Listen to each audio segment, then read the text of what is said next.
Welcome to the Leadership Sovereignty Podcast. I'm your host, Ralph Owens, along with Terry Baylor. In The Soul of Leadership, Part 7, Lawrence dives into the impact of true leadership, why some things in leadership must be taught, and how we're to honor those who come before us by the way we live.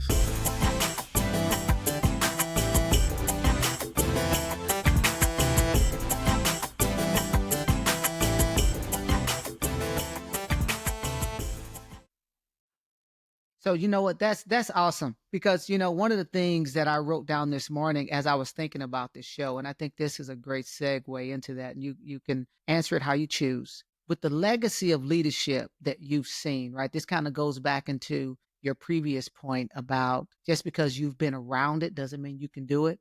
How has that framed your perception of influence? Right? Because Man, ultimately, leadership is about like you said, Jesus did whatever he did to influence those guys in a moment to say yes. So, what all the, you probably have just in your family over 100 years of leadership. yeah, absolutely. And even to this day, Terry, it's so amazing. You can tell when people got introduced to my family based off of who they reference. I mean, honestly, there's a guy out here in LA, and he said when we first met, he was like, he said, Scott from St. Louis? Man, I know Scott's in St. Louis. You wouldn't have, and this was like a meeting of a bunch of pastors. He's like, you wouldn't be like related to PL Scott, would you? I said, yeah, that's my great grandfather. He's like, ain't no way. That's your great grandfather? It's like, man, we used to like, you know what I mean? So he's like, he telling the stories, right? Right. Yeah.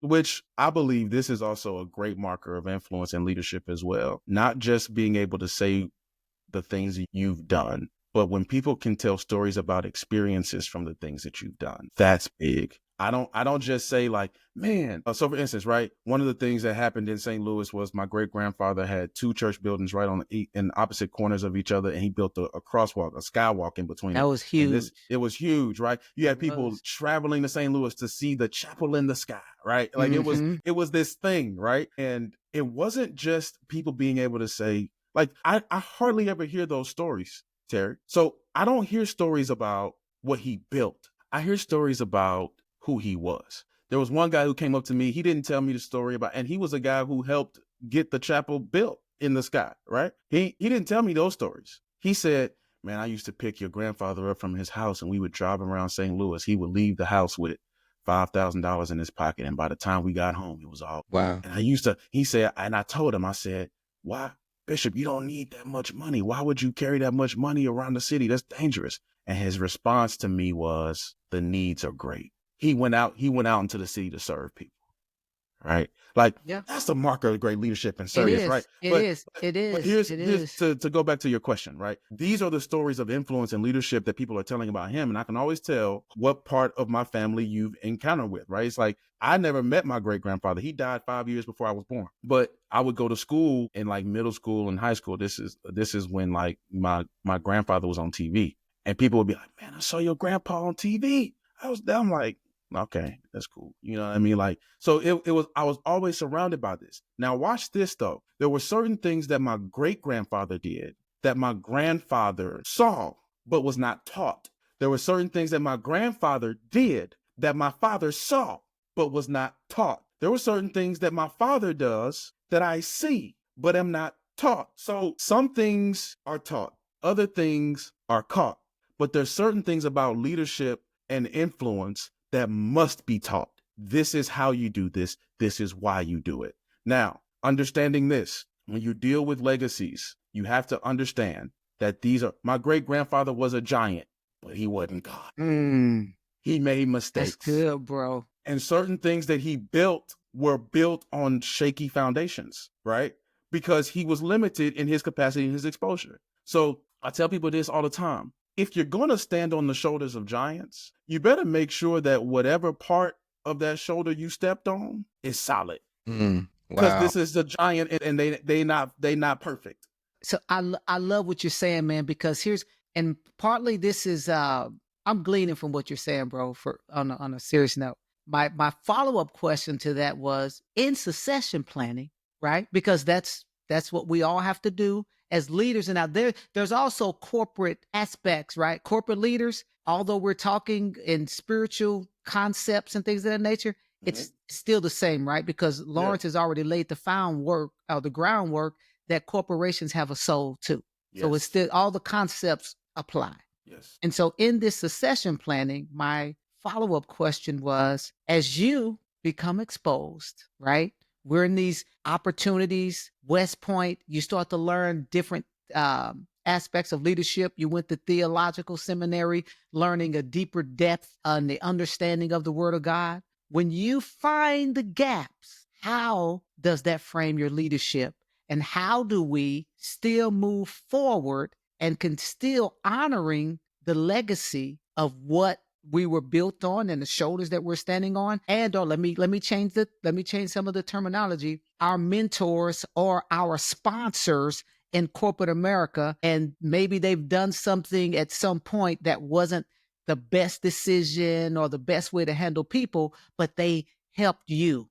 They helped you Yes. grow. So Yeah. how to in that succession, right? Now Mhm. you're the guy in charge. Right. You're the guy with the influence now. Yeah. I think the first thing is to realize that you're not responsible for fixing what they broke. Mm, Whenever you take on that disposition, you come in often far too harsh, far too critical, and you don't intend to do this, but in that disposition, you actually dishonor them. So I think that's important to recognize. You're not responsible unless you are, right? Like if you were like the CEO that just got hired because the last one just broke it, you know what I mean? So it's like distance yourself as much as possible. But I don't think that's what you're asking. I think you're asking about like actual succession, right? So it's like correct. this is Correct. important. So the first thing is before it successful succession happens before it happens. Does the current leader know where they're going?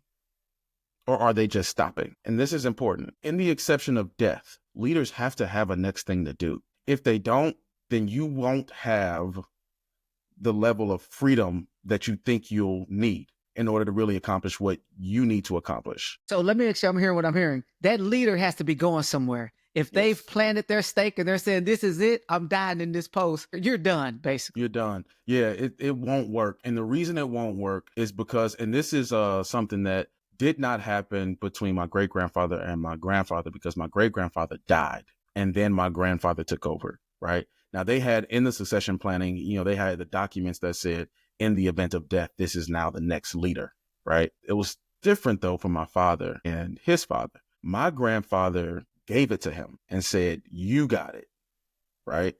And my father took it, but my grandfather didn't have like the next thing.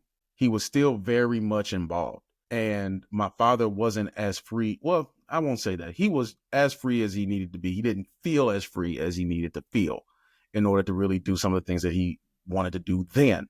And I've seen this happen even in organizations. Whenever you in the military, there's actually a rule, right? If you are leaving a particular post, they move you out of the entire unit. Like you go get assigned someplace else, because what they don't want to happen is for people's affections to remain to you.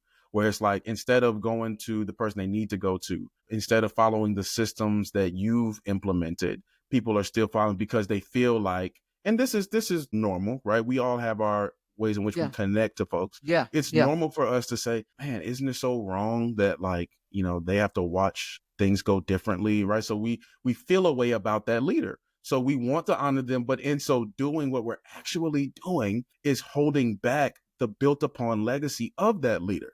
I tell people all the time, if you, especially people who are like me, right? So I'm a fifth generation PK. I tell PKs all the time, I say, hey, listen, if you're not doing better than your parent or your grandparent, then you're not honoring their legacy. That like, you should be doing better, not as a value statement to say that they're not as good as you, but because of all that they've been able to Yes. sow into you, Correct. you should be able to go a little bit higher. So in succession planning, we have to know, okay, what's the vision ahead, and understand that there are some people who have the mind and the resources and the exposures to be able to accomplish that. Now, because we are human and we're giants and we're not gods, sometimes we can allow the progression to, even after we've spent so many years building something, so much time that's been invested in something, it would not be where it is without us. However, we can get that complex that says, now that I see that it's going to an even higher level, maybe I wasn't as good. And that's just not true. So we have to have something that we're going on to, so that it can continue to give us life and fulfillment.